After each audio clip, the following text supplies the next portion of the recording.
This Sunday service of the Unitarian Universalist Fellowship of Northfield. My name is Janet Scannell, and I've been a member here for about 9 years, along with my wife Beth and our twins who are now in college. Welcome to this morning, this day, and this opportunity to be together in community, which is a time of joy, comfort, and sometimes challenges. This Unitarian Universalist congregation is a place where we come to learn more about being human. We're not here because we've figured out life's questions or because we think we've got it right. We come here to learn more about being in relationship together, how to listen to our own hearts, how to be vulnerable, and how to create trust and compassion with one another. I want to extend a warm welcome to everyone here in the sanctuary and all of those gathered online today. Hello, Zoom folks. If you are a visitor, either in person or online, we are glad you are with us, and we invite you to stay after the service to get acquainted. We welcome your questions and look forward to getting to know you. We have a couple of announcements before our service begins. Next Sunday, join Augustus Len for The Vulnerability of an Actor. When topics hit close to home for actors, the emotions become more raw. Join Augustus for an example of this in an unconventional service where we consider the power of honest truth-telling about our lives. There will be a congregational meeting after church on Sunday, April 2nd for a report from the Building Vision Group. I am the chair of that group, which includes Bev Topp, Wyman Weinbeck, and Martha Easterwells. We asked the board for the opportunity to talk with the congregation about the ideas we've been considering, including that we've retained a consultant to lead a Next Steps weekend on May 20th and 21st to talk with members of the congregation about your hopes and fears for this process. We're exploring the building futures and the possibility of a capital campaign. The group also wants to talk with the congregation about the possibility of a small kitchen addition using the Lynn Force bequest. So much to talk about, and I hope that you'll be able to join us on April 2nd. Let us now move into worship, willing to be authentic with one another, honest with ourselves, and open to connection in all its forms. Again, welcome to the Unitarian Universalist Fellowship of Northfield.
Good morning. Good morning. I'm Reverend Diana McLean, and I am your Director of Family Ministries here at UUFN, and it's my pleasure to be with you this morning. My pronouns are she, her. Our call to worship this morning is Our Souls Speak Spring by Evan Carvel Zemer. If we lived in another climate, our souls might speak other languages. We might speak oasis or permafrost, dry season or monsoon, but our souls speak spring. Our souls speak green shoots pushing through last year's leaves. Our souls speak flower buds stretching to sun. Our souls speak mud puddle and nest building, damp earth and worm castings, tiny green leaves and frog choruses. We speak spring because spring speaks in us. We gather to nurture our faith in our own growing, our own courage to push through, our own blossoming in beauty, our own small part in the spring of this world. Come, let us worship together.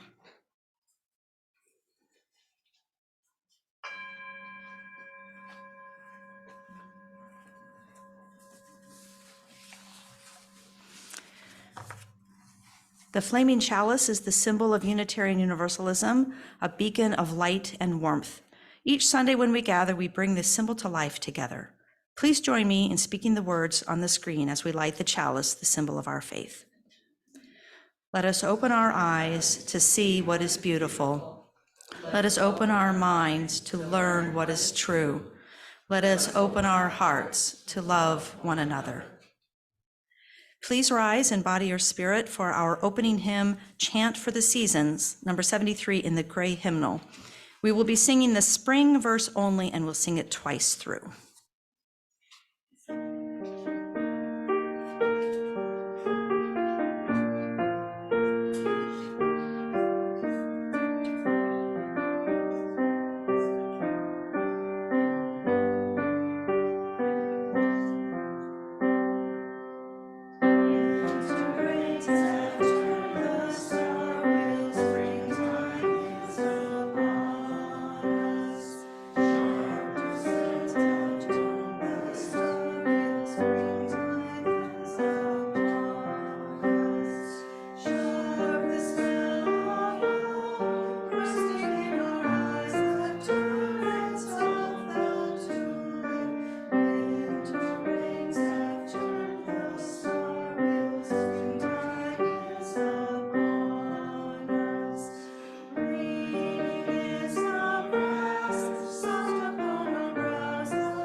Our service this morning is a participatory, multi-generational service based around a spring equinox story called Our Rainy Day Play, which comes from the book Aisha's Moonlit Walk, Stories and Celebrations for the Pagan Year by Annika Stafford. Later in the service, we will all be invited to share some reflections based on themes in the story, and for those, we will use our seed inserts that were available to you next to the order of service. I hope you each have one, but if not, there are probably more in the back. But for now, I invite you to just listen to the story. The speaker in the story is a young girl named Aisha, and here is what she tells us. Spring equinox is here. It's time to plant, time to know what you want and to make it really happen. Heather and I know already we want to be actors, and today we're going to put on our very own play that we wrote especially for spring equinox. We're going to perform it in Heather's backyard, and we've been planning and rehearsing it forever. Our friend Alex has agreed to be our narrator. Not only have we invited our pagan friends, but we've even invited friends from school who don't understand what it means to be Wiccan or why we celebrate equinox. But spring equinox morning, I wake up to rain. I want to cry.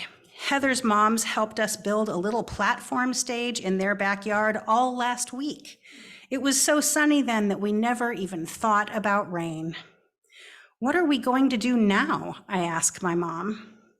Well, Aisha, she says, maybe you can clear a space in Heather's living room and do the play inside. But I don't want to do it inside after we've built the stage and everything. What are we going to do? I ask my dad. You can invite everyone another day when it's sunny and do it then, he suggests.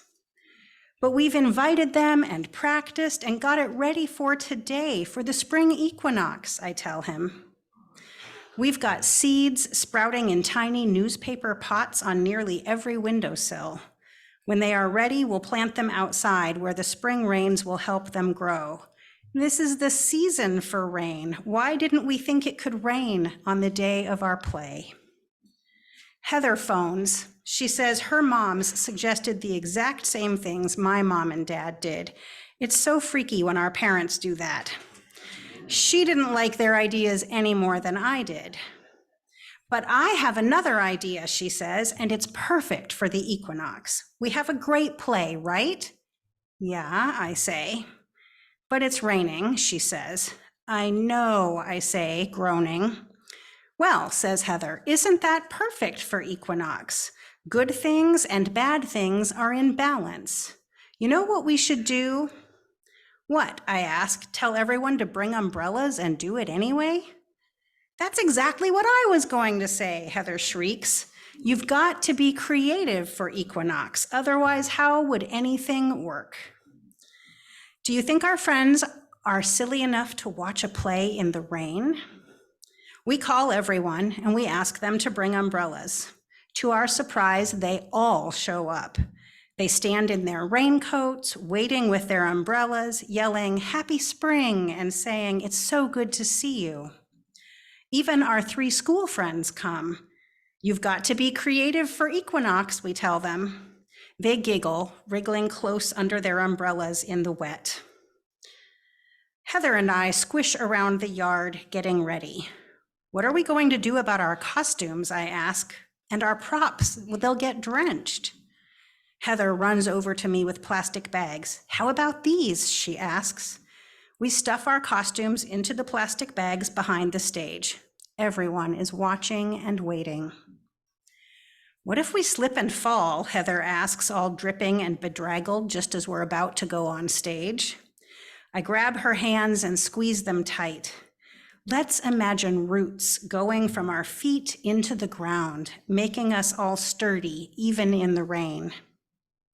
We take deep breaths until we feel ready and we're steady enough to go on. Then we walk to the middle of the stage and we look out at our audience. Thank you for coming, I announce. I clear my throat and continue. It's the spring equinox. The day and night are equal right now. Winter is over. Spring is really here, Heather continues. This play is about getting ready for spring, we both say at once. Holding their umbrellas under their chins, our audience claps and cheers. There are only 14 of them, but they make a lot of noise. Alex begins, "Once there was a young girl who lived in a small town. The town was like many other towns, except that it hadn't been spring there for as long as anyone could remember." We speak our lines in loud, clear voices. We wear our dresses with boots and jackets. Even though we are wet, we perform our play. Heather and I take turns playing all sorts of characters, pulling on different hats and holding the soggy props.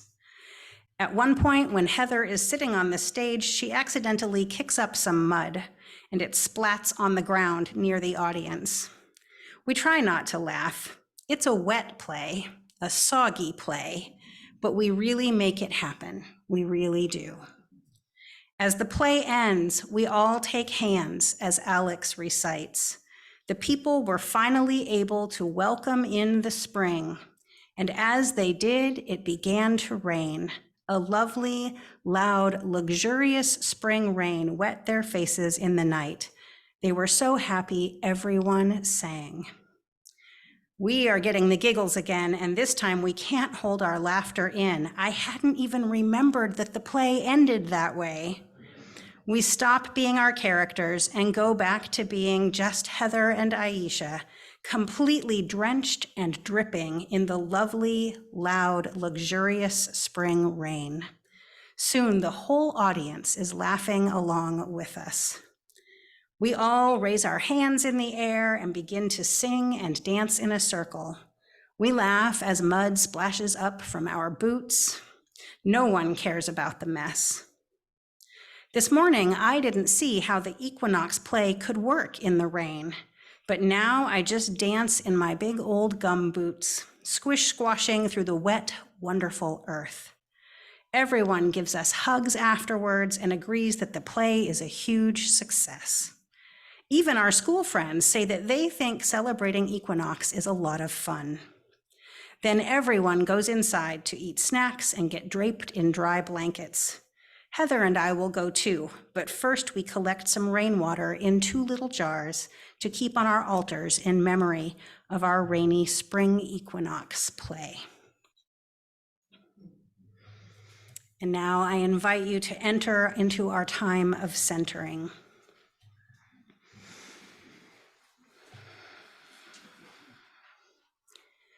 With the path of vulnerability, the path of love before you, allow yourself an unhurried, unclenched breath.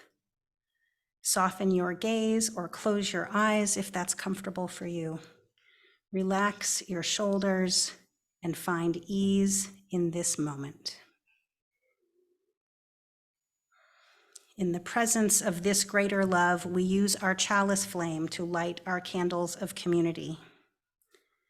We light our first candle as a blessing for the wider world. This morning, we light this candle in honor of the humanity, wholeness, and holiness of transgender people of all ages, not only those among us here and within the circles of people we know and love, but those who we may never know, and yet nonetheless we affirm their inherent worth and dignity. We also light this first candle as a reminder that the path of vulnerability is not only a metaphor, which is all the more reason for us to journey on it together. We know too that the details of our daily lives are sacred and important. We now light a candle for all the simple joys that are sustaining us. And we light another candle in honor of the sorrows and hardships that we might be carrying. I have one joy shared here from Augustus Len. Happy to be going home for spring break. Can't wait to see my grandparents. And finally, we light one more candle in honor of the joys and sorrows that we carry in our hearts, but which have not been spoken aloud. And we move into a brief time of silence together. May the truth of your heart be reflected in these flames.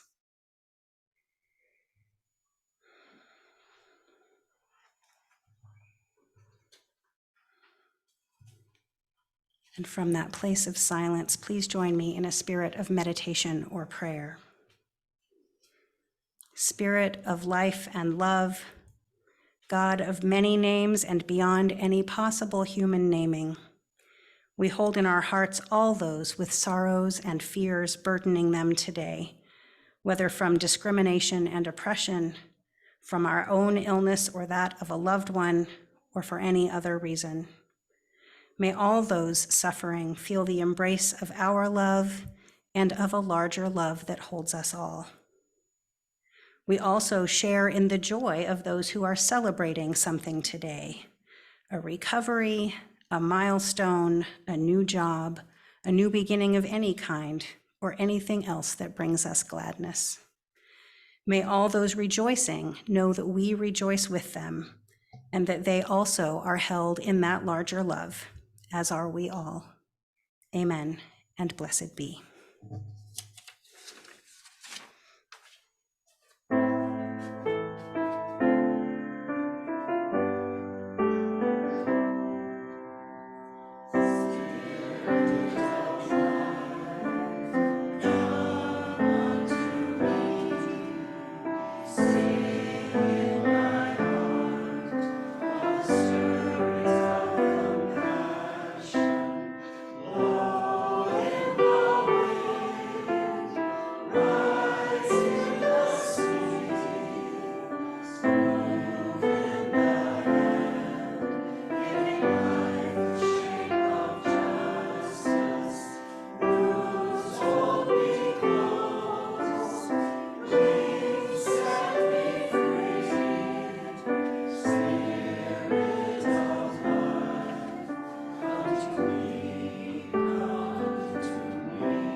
Unitarian Universalists seek inspiration from many spiritual sources, including the changing of the Earth's seasons.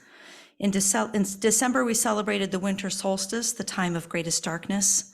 This week, we celebrate the next seasonal tipping point, the point of equal light and dark, the spring equinox. Today, we are using the equinox as a metaphor, encouraging us to think about balance in our lives. In particular, how do we live in harmony with a fluctuating mix of light and dark emotions? Author Susan David conducted a survey of over 70,000 people and found that a third of us either judge ourselves for having so-called bad emotions, like sadness, anger, or grief, or actively try to push aside these feelings. Not only are normal, natural, authentic emotions being seen as good or bad, but also being positive has become a new form of moral correctness. People with cancer are told to just stay positive, women to stop being so angry, children to hug people they don't like, and so on. Susan calls it a tyranny of positivity. To achieve emotional agility, Susan David would encourage us to radically accept all of our emotions, even the messy, difficult ones, and to label them accurately, not generally, not superficially. Susan describes this beautifully as learning the contours of your heart. What is my emotion alerting me to? Are my values being challenged? Am I being drawn into a past hurt? By gathering information about our emotional landscape, we can respond in a more thoughtful and authentic way. So on this day, when we are honoring the balance of lightness and darkness on the earth, I encourage you to honor the light and dark in your heart. Listen to your emotions. Loosen the hold of rigid positivity, rigid negativity, or rigid denial. Strive for agility in navigating the ups and downs, the light and the dark. Balance isn't about some emotional middle ground, but rather about developing the skills to ride the waves of life with skill and joy. May it be so. We now turn our attention to the offertory.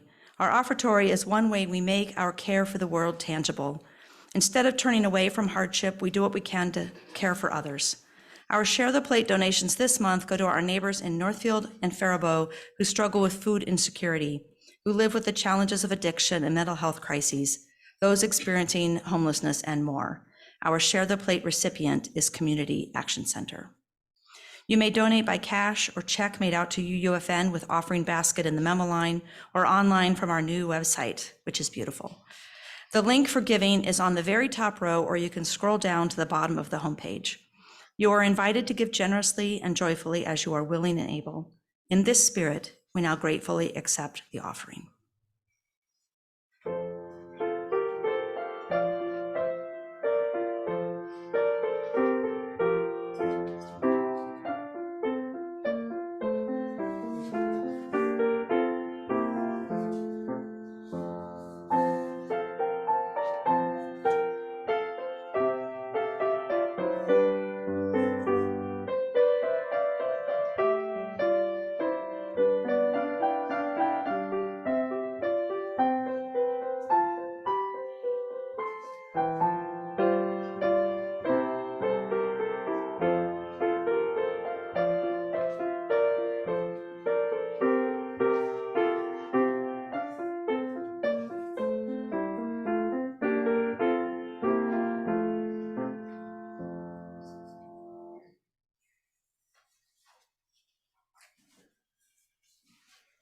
Thank you for your generosity.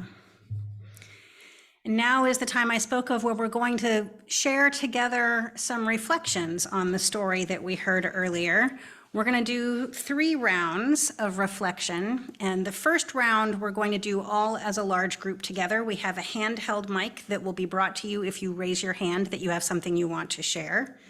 The second round, I'll have you pair with someone near you for discussion. And then the third round is when we will use our little seed papers and write something down to take home with us that's just yours privately. You, of course, can share it if you wish, but there's no sharing structured into the service for that one.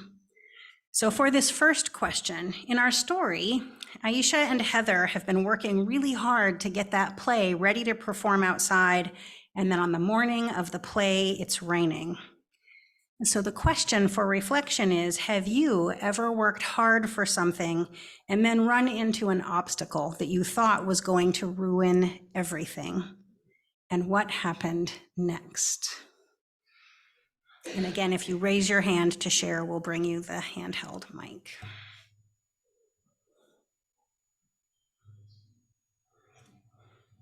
Now, I know I can't be the only one in this room that has worked hard and then run into an obstacle. I see a hand over here.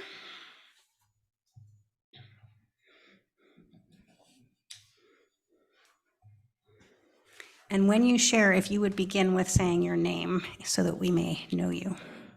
Hi, I'm Freya. I play in a band at my school. We have the largest band in the district, but I live in Minneapolis, so probably haven't heard of it.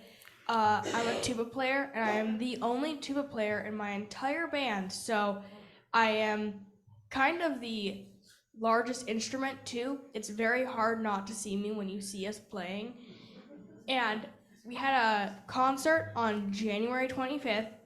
I had a really stuffy nose when I woke up. It was like really bad, and tuba takes a lot of air. It's almost half as big as I am, and I knew that if I couldn't figure out how to get rid of my stuffy nose, I was screwed because I couldn't breathe. And then like some miracle happened, and right before the concert, it just went away. I don't know how that happened. I don't know, I could just breathe through my nose again, and then right after the concert, it came back. It was like some miracle of life, just perfectly went around the concert, and that was scary. Because again, I'm the only tuba player, and tuba was really loud, like you can hear it, and I was like, okay, well, I can't play any of my notes. Better hope this goes away, and it did. So that was good. Thank you for sharing. And as the parent of a low brass player who's now in college marching band, I can affirm on tuba, you are in the spotlight and people can tell if you are not playing your notes.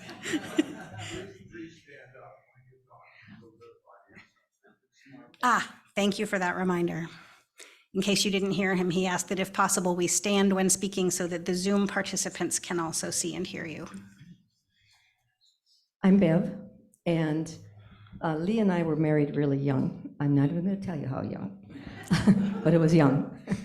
And we decided the first thing we were going to do was get Lee a college. Back in those days, the women didn't worry about those if they were married, but the guy got the college degree.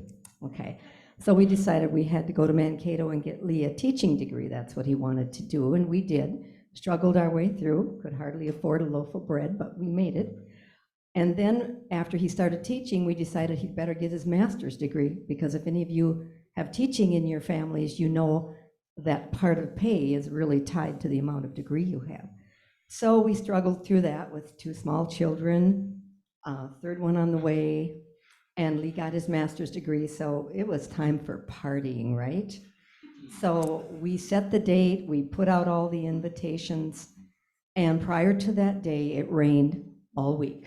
This was in the summer. We were planning an outdoor party because it was so little in our house.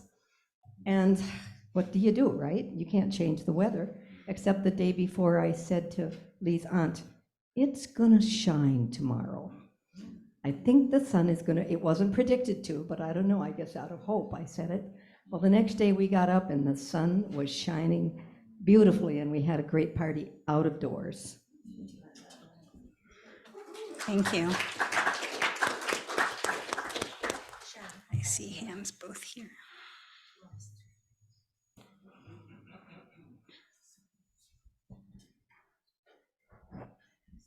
Hi. Wow, okay. Hi, I'm Augustus. And this past fall, I had the honor and privilege of playing the narrator in the Rocky Horror Show. Some of you got to see that, and it was really awesome. So we did our first week, and I had these absolutely fantastic boots, made me about 3 inches taller. I could do the time warp in them, which was a feat that I never thought I'd be able to accomplish in that level of heels. And then halfway through the week, I was attending a mass Christmas fest rehearsal with the St. Olaf Choir and all of the other choirs, and we were all singing together, and it was really fun. And all of a sudden, a pain shoots up my leg, and I sit right back down, and I went, uh-oh, that's not good. So we determined that it was just a really bad sprain, likely caused by the shoes that I loved so much in that show and all of my insane dancing. So the next day I went in to the costume designer and I said, hey, those shoes, I love them, they gotta go. Do you have anything else? And she pulled out these absolutely stunning black combat boots. And I wore those for the rest of the run, and I've never felt more powerful in my life.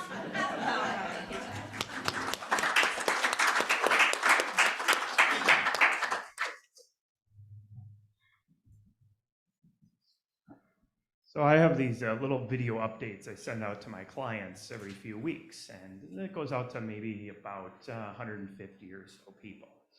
And I have somebody assisting me with these, sending these out. So I put together my weekly video, and I look, and I see it got sent out to 5,000 people. And I'm like, oh no, everybody's gonna unsubscribe and hate me. I've never had more views and likes and people reach out wanting advice after that happens. So now we regularly send it out to everybody.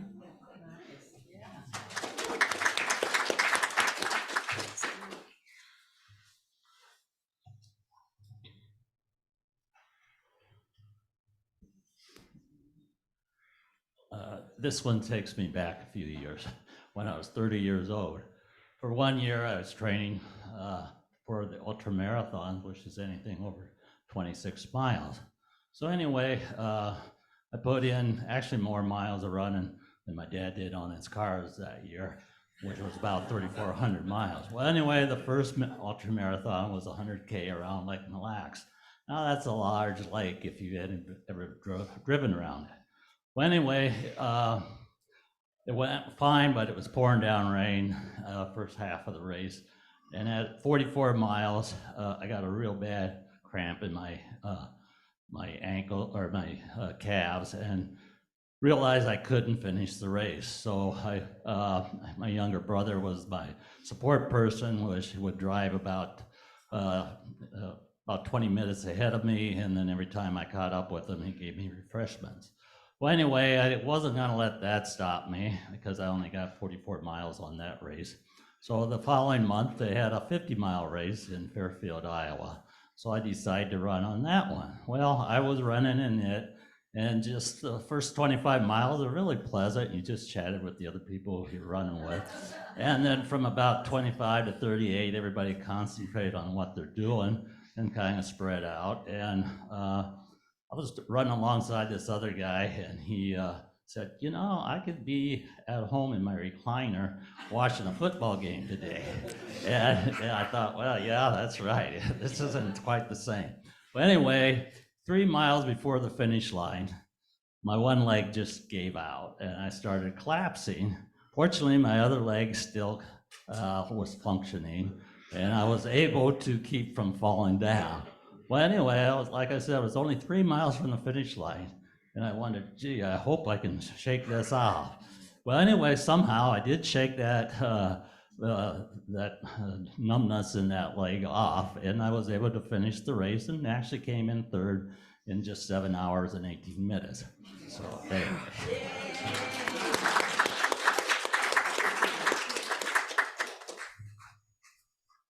Hi, I'm John. On my wedding day, we had a beautiful ceremony planned. We were, if you know Duluth, there's the stone tower that overlooks the lake and the bay and everything. And it was a beautiful summer day. And my soon-to-be wife had on a red, beautiful deep red dress, lots of fill on it, very dark for the, for a usual wedding dress, but that's what she wanted. And we were getting all the pictures taken, and it was sunny, it was beautiful, it was warm. We went to the ceremony, she was smiling, everybody was happy. We walked down, and we were about to get into the car, and she said to me, you know what, you drive. She doesn't let me drive. I'm apparently the most terrifying driver who's ever existed. So I went, well, that's strange. Sure, maybe it's because she's wearing the dress, and I take the keys, and I get in, and she falls into the car and goes, I'm dying. Oh God, what's happening?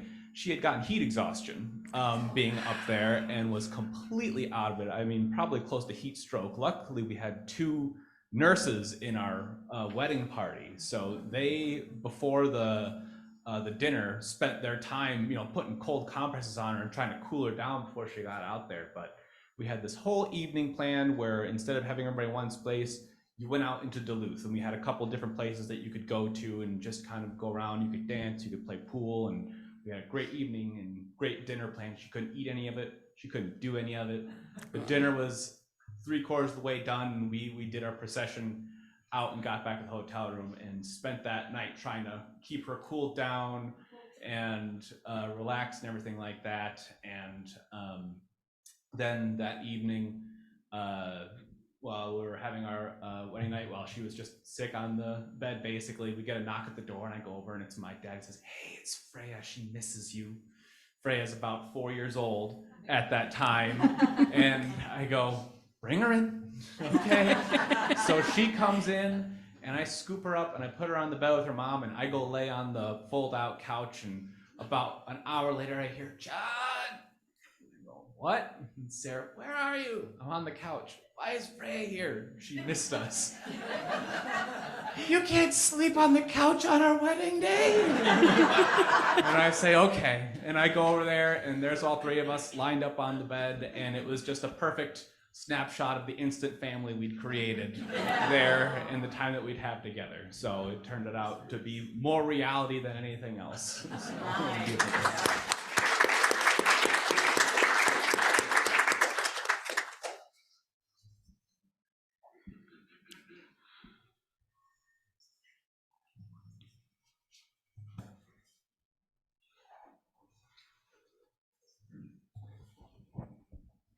Whoops. I've had acute laryngitis, so I'm going to keep it brief. When I was living in Nashville, Tennessee, I at one point got a new nanny job. I've been there a week, and the wife said, "You want to go to Target with us?" I'm like, thinking, not really, but I better be social. It's my new boss. So we started up a pike. They're called pikes. They're 4-lane, 2 each way. It was early in the morning on a Sunday, and all the traffic was going southbound. We were going northbound, and right away, some guy going southbound came over, was going to hit us head on, and it was 50 miles an hour each car. But I was kind of alert. I already knew there was nobody to the side of us. I was a courier for a law firm in Minneapolis a long time ago, so I paid attention all the time. I knew we were clear on both sides before this even happened. It happened just quick enough.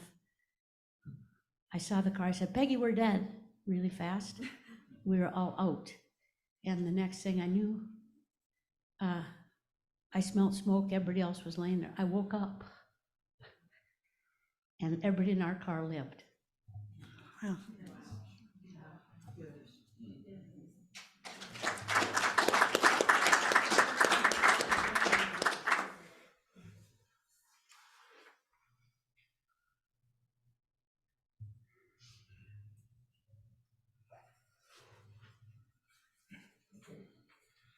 Hey, I'm John. This isn't actually a personal story, but I'll testify now. I have lived the truth of this out more times than I can recount in all sorts of different ways, marches, actions, protests, you name it. But every time that would happen, something would inevitably go wrong. And at the end of it, I would usually want to share this quote from Second World War General Eisenhower. It seemed so appropriate to me. And it was simply that plans aren't worth a damn, but you have to make them anyway.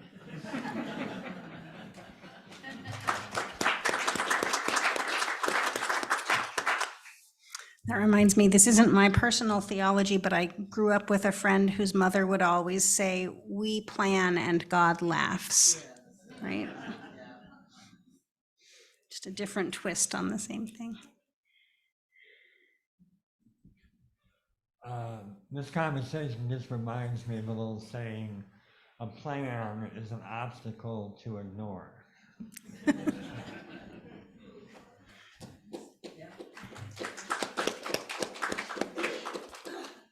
Anybody else for this first round? All right, well, thank you all for sharing with the whole group. I'm going to invite you now to pair up with somebody near you. You can choose if you came with somebody else, if you want to pair up with them, or if you want to pair up with somebody who you didn't come with today.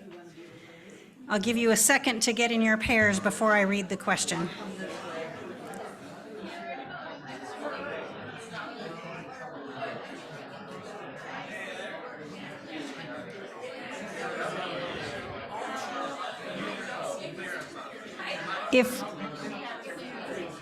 If you are still looking for a pair, please raise your hand. Is there anybody still looking? We can pair up with you too. Yes. All right. So I'm going to give you two options for your question for in this pairing. So I'm going to read two questions and you can pick whichever one speaks to you more. And then each of you is going to have 3 minutes to say your answer to your partner, and I'll ring the bowl when it's time for you to switch, and then I'll ring it again when it's time for us to refocus our attention together in the big group. All right, so the two questions for you to choose from, these are both about the fact that Aisha and Heather end up, or the first one is about the fact that Aisha and Heather end up seeing their obstacle as a part of the good things and hard things being in balance for Equinox. So the first question is whether there's anything in your life that is both hard and also exciting, and how that feels for you. If that doesn't speak to you, then this second prompt is about how Aisha and Heather used their creativity and their sense of humor to find a solution to their obstacle. Have you ever solved a problem with creativity or humor? What did you do and what happened? So again, pick whichever one speaks to you. 3 minutes, and then I will ring the bowl for you to switch whose turn it is to speak.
3 minutes goes really fast when you're telling a story, doesn't it? I'm going to have us focus our attention back as a big group again. If you didn't get to share your whole story, I invite you to do that in the social time after worship.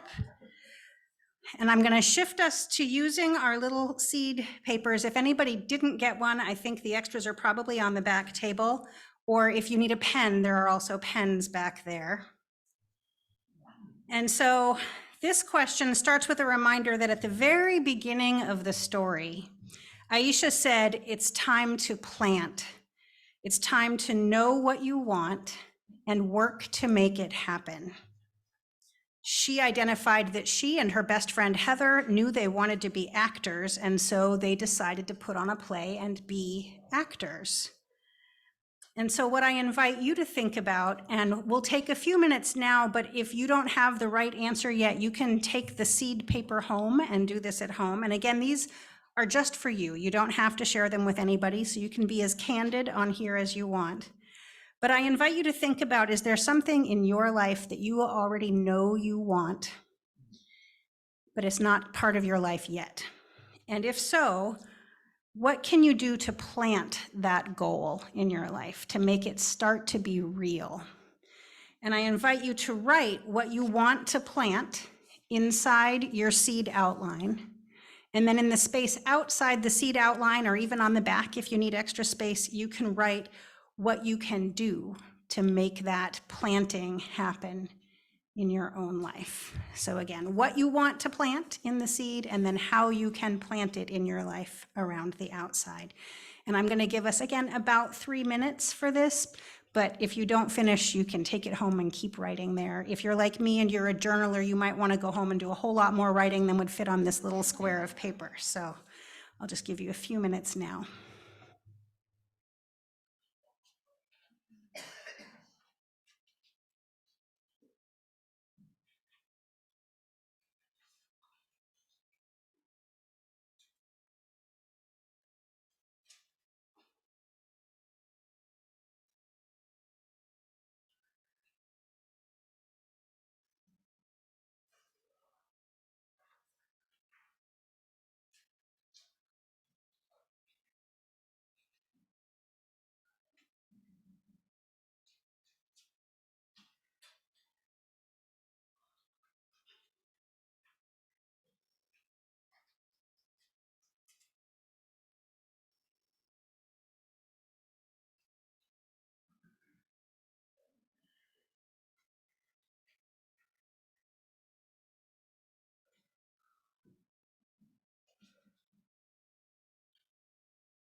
I know some of you are still writing, and that's fine.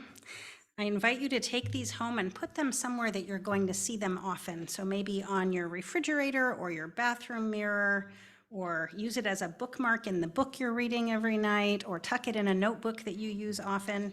Put it where you'll see it so that whatever the action is to do that planting, you'll actually remember to do it. Because I know if I put that somewhere where I can't see it, it might fall back off my radar again. And now I invite us to rise in body or spirit. We're going to sing together. The words are number 377 in the gray hymnal, and also that will be on the screen, in Greening Lands. And this is in the section of the hymnal where there are a lot of words and a few tunes that all those words can work with. For those who read music and like to follow along, it's tune number 371. And it's fairly short, so we're going to sing it through twice.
Yes, some of you added the amen on there because you know that tune as the doxology. You're revealing your religious roots. Please be seated. I grew up UU, so I don't add the amen on the end of that. My mother, who grew up Methodist, would have. As we prepare to leave our time of shared worship today, may we continue to look for the ways that the balance of the equinox is present in our own lives. And as Janet said so beautifully earlier in her reflection, may we ride the waves of life with skill and joy. May that be our practice and our prayer. Amen and blessed be. And we join together in the words for extinguishing our chalice. They'll be on the screen. We extinguish this flame, but not the light of truth, the warmth of community, or the fire of commitment. These we carry in our hearts until we are together again. I invite you again to rise in body or spirit, and with our hands over our hearts or holding a hand of someone next to us, we sing words of blessing to one another.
Go in peace, my friends.